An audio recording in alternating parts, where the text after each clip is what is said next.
अच्छा खान साहब ये बताइएगा कि सबसे बड़ी चीज़ जो हुई कि अल्ताफ़ हुसैन जैसे उनकी पाबंदी लगी, पैमरा ने नवाज शरीफ साहब की भी पाबंदी लगा दी है, कोई भी दिखाने के लिए कभी आप इसमें क्या कहेंगे?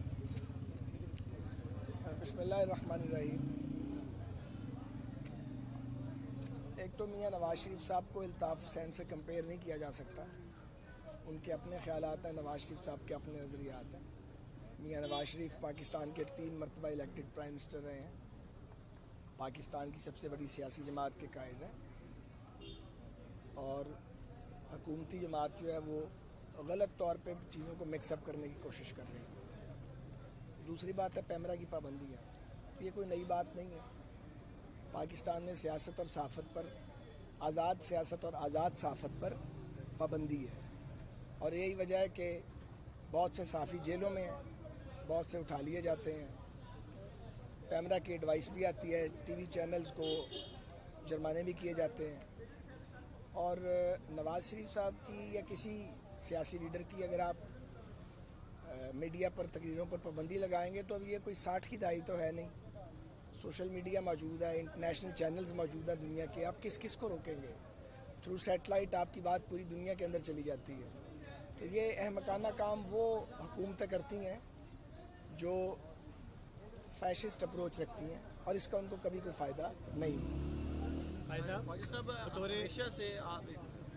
हमेशा से नवाज शरीफ के ऊपर ये बात की जाती रही है कि जो लाइन ये ले रहे हैं कि कोई भी इस्टेब्लिशमेंट या आर्मी चीफ आता है उनसे नहीं बनती, और अब जिस तरह की बातें वो सामने लाना शुरू हो गए हैं, क्या ये वक्त नहीं था कि 3 साल तक मुस्लिम लीग नून जो है वो दबाव का शिकार रही, हर तरह के हालात का सामना किया और आज फिर आप सामने सारी चीज़ें वो लेके आ रहे हैं? क्या वक्त ठीक था ये अब सामने लाना? मैं इस पर ज़रा जनरलाइज बात करना चाहूँगा। बात यह है कि इमरान खान की हुकूमत को और उनके मैंडेट को पाकिस्तान की किसी पॉलिटिकल पार्टी ने रोज़ अव्वल से तस्लीम नहीं किया।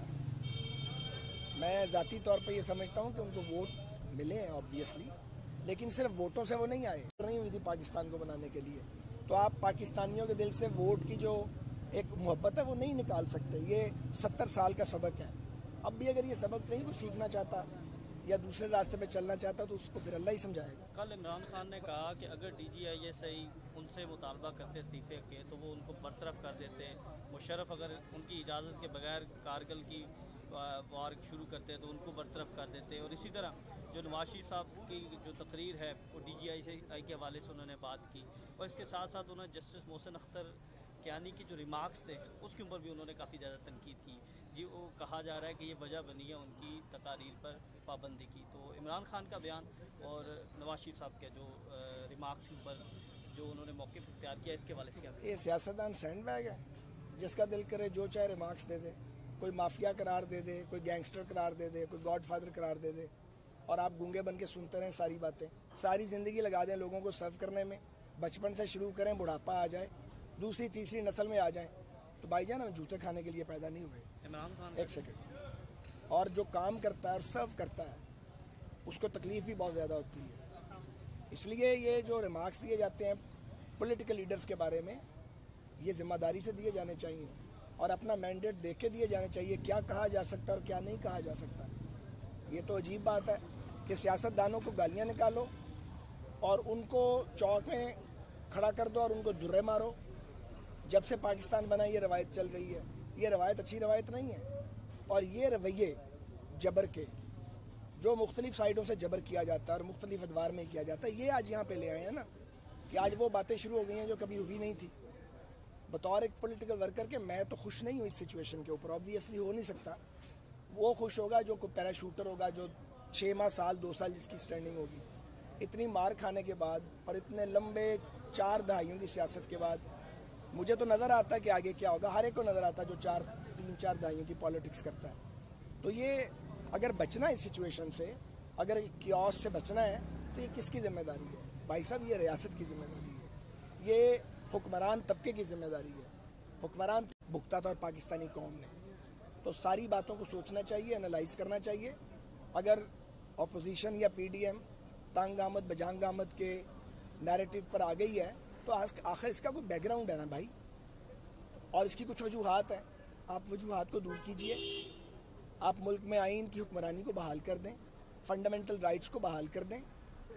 तो अगर जंगी कैफियत रहेगी, एक स्टेटमेंट आएगा अपोजिशन का और सारी काबीना जो है वो चूरन बेचना शुरू कर देगी, चोर चोर, करप्शन करप्शन, गद्दार गद्दार, तो फिर चलें इस तरह ही चला लेते हैं, देखते हैं। अगर आपको वारा खाता है, थकती हुकूमत है, ये बात समझ, हम भी हुकूमतों में रहे हैं, हुकूमत को वारा नहीं खाता। एक सेकंड, हुकूमत को ये वारा कभी नहीं खाता, किसी भी हुकूमत को, इवन हमारी हुकूमत भी हो, वो एग्जॉस्ट हो जाती है क्योंकि हुकूमत बहुत बड़ी होती है मगर उसका काम बहुत ज़्यादा होता है। अपोजिशन तो तनकीद करती है ना, जो रियलिटीज होती हैं सामने ले आती है, जिम्मेदारी हुकूमत की होती है रिजॉल्व करने की। तो ये बात अगर हुक्मरानों को भी समझ नहीं आती, अब इमरान खान कोई नातजर्बाकार आदमी तो उस तरीके से नहीं रहे ना, 7-7.5 साल की उनकी हुक्मरानी हो गई है खैबर पख्तूनख्वा पे, अभी तजर्बा नहीं हुआ कि हुकूमत क्या होती है। 2.25 साल पाकिस्तान की हुक्मरानी को हो गए हैं, समझ नहीं आई कि पाकिस्तान मुल्क कैसे चलते हैं। अगर अब समझ नहीं आई तो फिर कब समझ आनी है। बहुत मेहरबानी।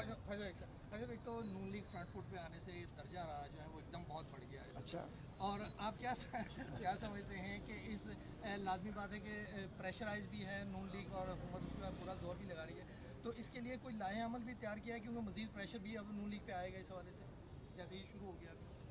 भाई साहब, लायामल क्या तैयार करना है, जब बुलाएंगे तो चले जाएंगे, फिर सरकारी मेहमान बनाना होगा तो फिर बन जाएंगे। ज़ाहिर है किसी को हम रोक तो सकते नहीं है। कोई ज़मानत देना चाहेगा तो मिल जाएगी, और ज़मानत नहीं देनी होगी तो केस सुना ही नहीं जाएगा, फाइल एक तरफ पड़ी रहेगी कई महीने तक। मेरा ख्याल इतना ही काफ़ी है। उसके बाद अब किसकी बात?